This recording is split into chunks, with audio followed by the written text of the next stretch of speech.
सुशासन बाबू हमनी के दारू बंद कर दिल बहुत अब लोग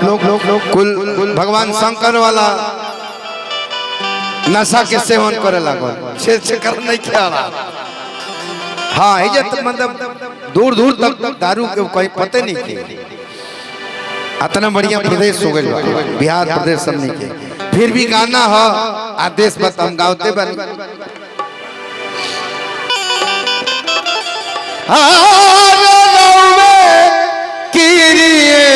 राजा जी जब कहूँगे केहू बहुत मानेला तो करे क्रिया खा के कहेला तार क्रिया खातनी साच बोलतनी अब जो दारू पियल ना छोड़बा तो कान खोल के सुन लो गोपाला जो गाना गौले बा तोने कम कह जाए कैसे कहतड़ी काव्या जी कथा कहे बैठल बनी अरे रौवे कीरिए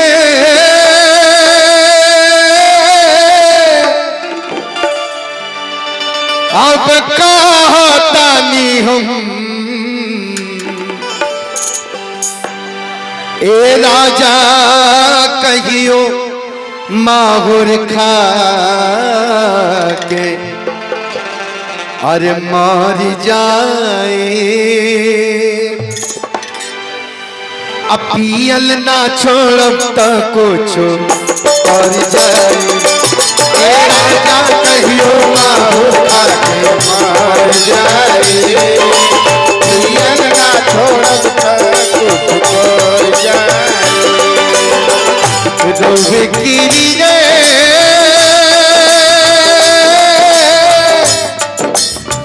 कहतनी हम ए राजा कहियो माहुर खा के मर जाए और पियल ना छोड़ब कुछ मर जाए ए राजा कहियो माहुर खा के मर जाए पियल ना छोड़ब कुछ मर जाए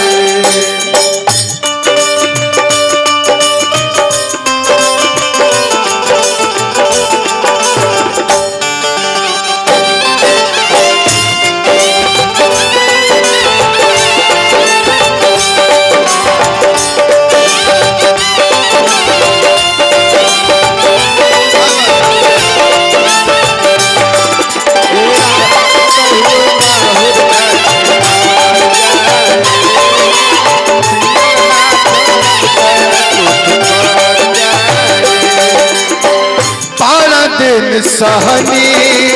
अब नहीं साहब आवतनी रोज पी के अमाजी से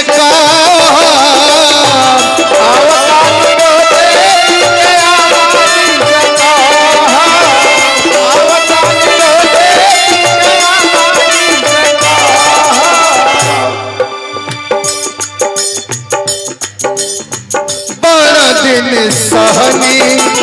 अब नहीं साहब आवतनी रोज पी के अमाजी से कहो नायब चुप रहो जी रहने लगी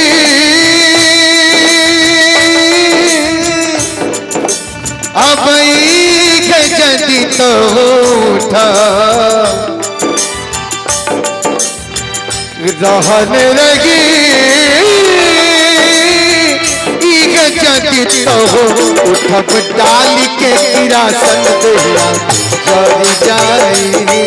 और पियल ना छोड़ब तब कुछ कर जाए ए राजा कहियो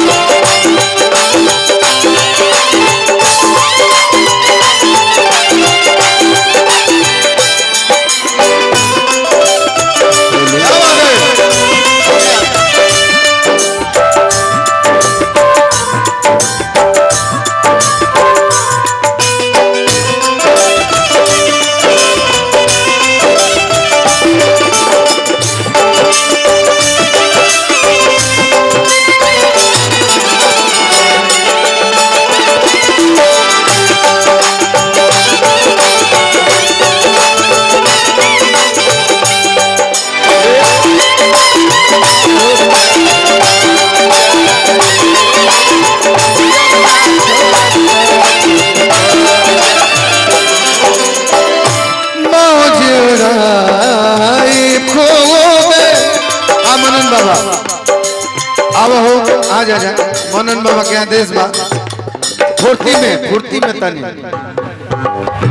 का हो मुन्ना जी बहुत बहुत पुरस्कार स्वागत मौजूदाई खुद के हो नहीं तो की राही नहीं कुकुरी नारवा के भोगी राही नहीं कुकुरी राही नहीं कुकुरी मौजूदाई खुद के हो नहीं तो की राही नहीं कुकुरी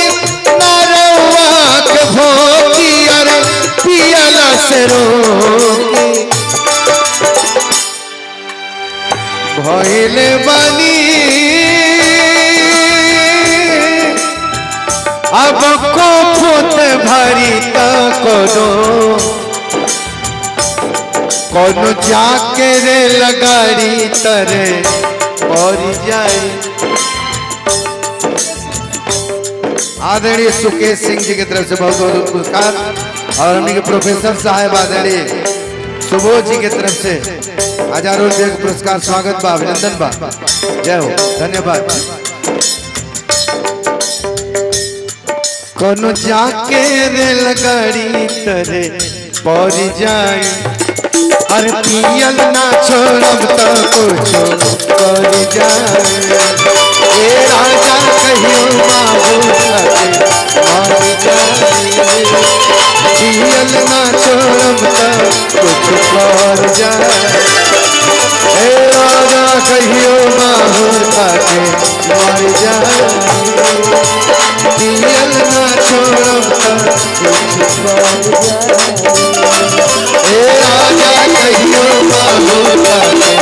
मर जाए पियल ना छोड़ब तो